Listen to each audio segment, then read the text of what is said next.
Good afternoon, everybody. Phil Simons here with Columbia Grain and your Friday afternoon weekly grain market recap. Well, this week has had some pretty good movement here in the overall futures ranges and changes, as a lot of impacts are coming from a lot of different sources here. Let's go ahead and dive right into what we're looking at here on the week. So I am going to share my screen with you again so we can take a look at what's really driving the markets around here today and this week. If we navigate to our favorite website, once again, columbiagrain.com, and navigate over to the upper right-hand corner to the Producer Solutions link and tab, and that'll bring you to the Producer Solutions website. So again, really, we have a lot of different impacts that we're driving the prices around here this week.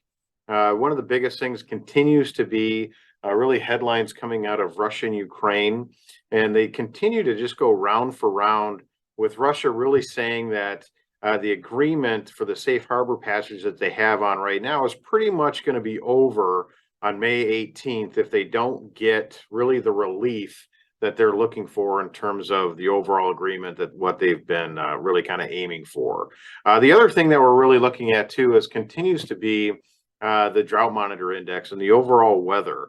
You can see here what we're looking at on the left-hand side of the screen. This is the current conditions in terms of the drought monitor map, and in relation to where we were last year at this time. You can see that really that northern tier has gotten quite a bit of relief in comparison to where we were last year at this time. Really, that breadbasket of the U.S.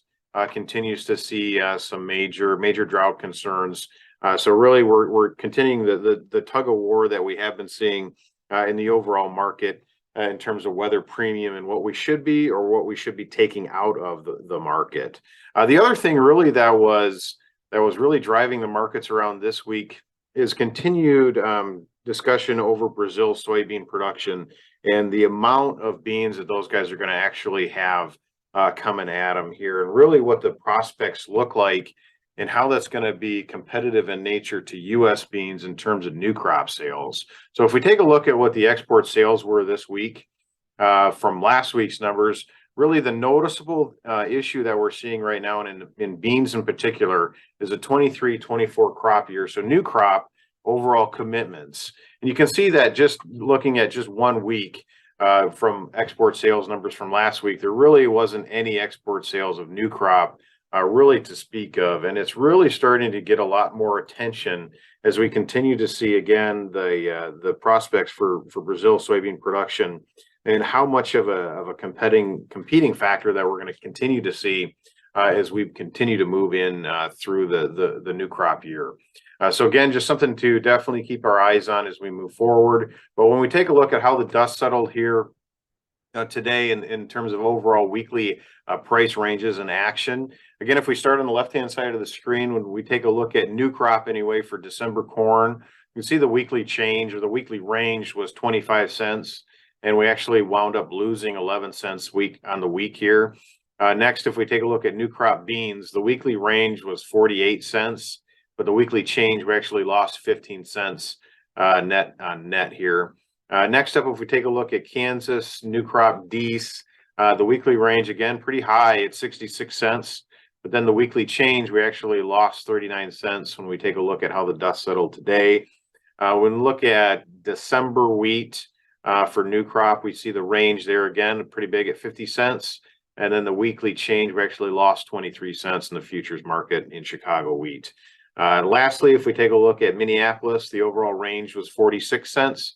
And the week-on-week change was down 24 cents. So again, just something to definitely continue to monitor as we move forward. We'll note that really today's closing values weren't at the very bottom of the ranges that we saw this week, but they were very close to the overall bottom range that we saw this week. So again, just really trying to magnify the importance as we have been and we do, really the importance of getting your open orders out there and working really to take advantage of these knee-jerk reactions that we're continuing to see. And really, when you take a look at the wheat complex in particular, with Russia and Ukraine continuing to really magnify their spat, and really the unknown is what's going to happen as we continue to move forward. So be sure to get your pricing orders out there and working. Really get a hold of your local Columbia Grain merchandiser and get those orders out there. Really from anything from cash orders to basis orders hedge to arrive orders, and then also some of the accumulator contracts that we're continuing to roll out here. Other than that, that's pretty much it. We're going to wrap everything up for the week. Want everybody have a great weekend. We'll talk with you next week. And remember, the first 5 letters of the word broker spell broke. Have a great weekend, everybody. We'll talk with you next week.